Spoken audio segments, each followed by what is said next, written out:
In the world of fighter aircraft, reputations are not built overnight. They are earned, forged through decades of combat missions, diplomatic negotiations, and strategic alliances. The American F-16 Fighting Falcon is a legend in this domain, a cornerstone of global air power since the late 1970s. It has flown for more than 24 countries, fought in nearly every major conflict of the last 40 years, and evolved into one of the most mass-produced modern fighters in history. And yet, in 2025, something unexpected is happening. More countries are showing interest in a different jet, a smaller, newer, Scandinavian rival, the Saab Gripen. And not just showing interest, but signing contracts, entering negotiations, and publicly announcing their preference for Sweden's lightweight multirole fighter over the tried and tested F-16. The fighter jet market, once dominated by American hardware, is undergoing a quiet but profound transformation. The global turn toward affordability and sovereignty. The world in 2025 is different from the one that gave rise to the F-16. Countries are under increasing pressure to modernize their militaries without overspending. Political alignment is more complex than ever. The influence of Washington is still strong, but many nations are pursuing strategic independence, not just in their policies, but in their defense capabilities. They don't just want aircraft. They want autonomy. They want sovereignty. And they want systems they can afford to fly, maintain, and upgrade without being held hostage to a superpower's export laws. That's where the Gripen steps in. Built by Sweden's Saab Group, the Gripen was never designed to overpower the global market with brute force. Instead, it was crafted with finesse, simplicity, affordability, and independence.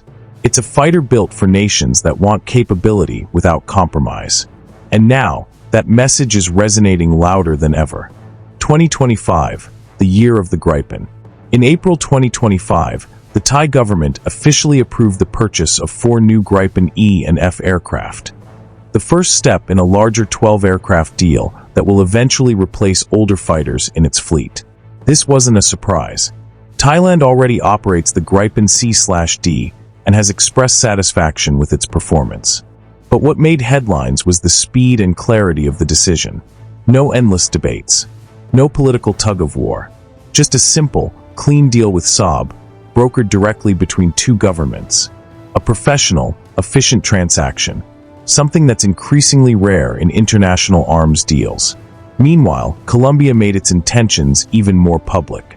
After evaluating multiple options, including the F-16, the Rafale, and even used European jets, Colombia selected the Gripen E and F as its next-generation fighter. Though the final contract has yet to be signed, the selection has been made. And it's not just about the aircraft. Saab is offering Colombia real technology transfer, local production, and long-term industrial cooperation. That's not just an Air Force upgrade. It's a boost to the entire defense ecosystem. Peru, too, is quietly moving toward a Gripen purchase. The Swedish parliament pre-authorized the sale earlier this year, clearing the way for up to 12 aircraft, with the possibility of expanding the deal to 24 units later.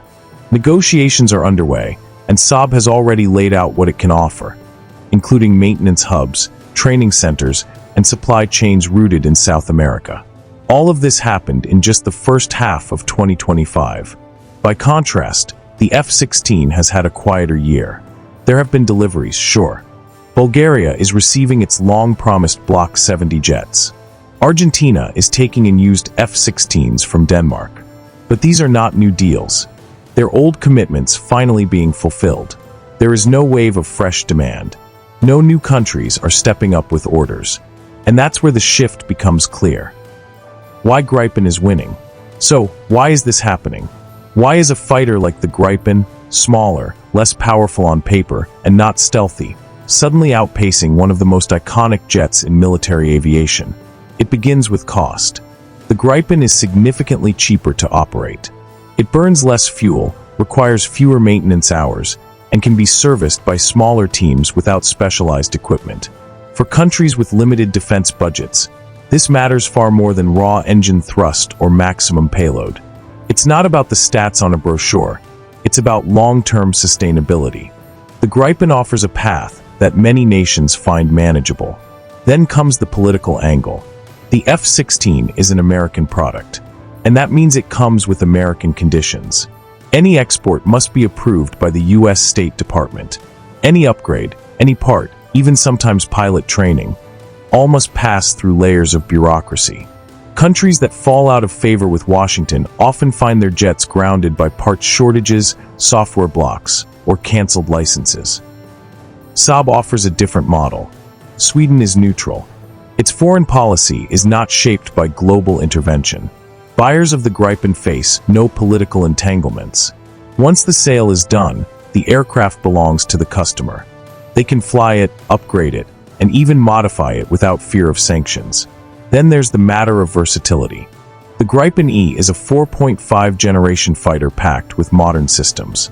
AESA radar, infrared search and track, electronic warfare capabilities, data fusion, and it's built with an open architecture that allows easy integration of new systems, whether European, Israeli, or domestically developed. Saab's goal was to make the Gripen upgradable in-country, reducing long-term dependency on foreign suppliers. That's extremely attractive for nations looking to grow their own aerospace industry. Finally, there's the industrial offer. Saab doesn't just sell jets, it sells partnerships. In Brazil, Gripens are being assembled locally under a tech transfer program. The Brazilian defense industry is learning how to build, test, and even develop subsystems for the Gripen platform. The same is now being offered to Colombia, Peru, and others. It's a jet that grows the buyer's industry. Why the F-16 isn't keeping up. The F-16, despite its legendary reputation, is struggling to keep up in this new environment. Its export process is slow, tangled in politics, and sometimes held hostage to shifting diplomatic winds. Taiwan, Indonesia, and others have faced delays in getting their approved F-16s. In some cases, timelines have stretched into years, with no clear delivery dates in sight. Operationally, the F-16 Block 70 is powerful, but also expensive to maintain. It requires more complex infrastructure. Its systems are often locked behind proprietary software, making domestic upgrades difficult. And its production line, based in South Carolina, is already overburdened. New customers must wait in line, sometimes years, to get their aircraft. While Lockheed Martin remains a major player, the F-16's future lies more in sustaining existing clients than finding new ones. The market is shifting, and nations are demanding not just performance, but independence. A new philosophy in air power. What we are witnessing in 2025 is more than a spike in Gripen sales. It's a reflection of changing global values. Countries are no longer content to be passive recipients of military aid or equipment. They want to build. They want to learn. They want to own their defense future. The Gripen offers that in a way few fighters do. It's not just an aircraft, it's an entry point into self-reliant air power. It's modern enough to compete, cheap enough to operate, and flexible enough to adapt. For countries navigating an increasingly unstable world, it's the fighter that promises not just strength, but freedom. And that is why, in 2025, the Gripen is winning.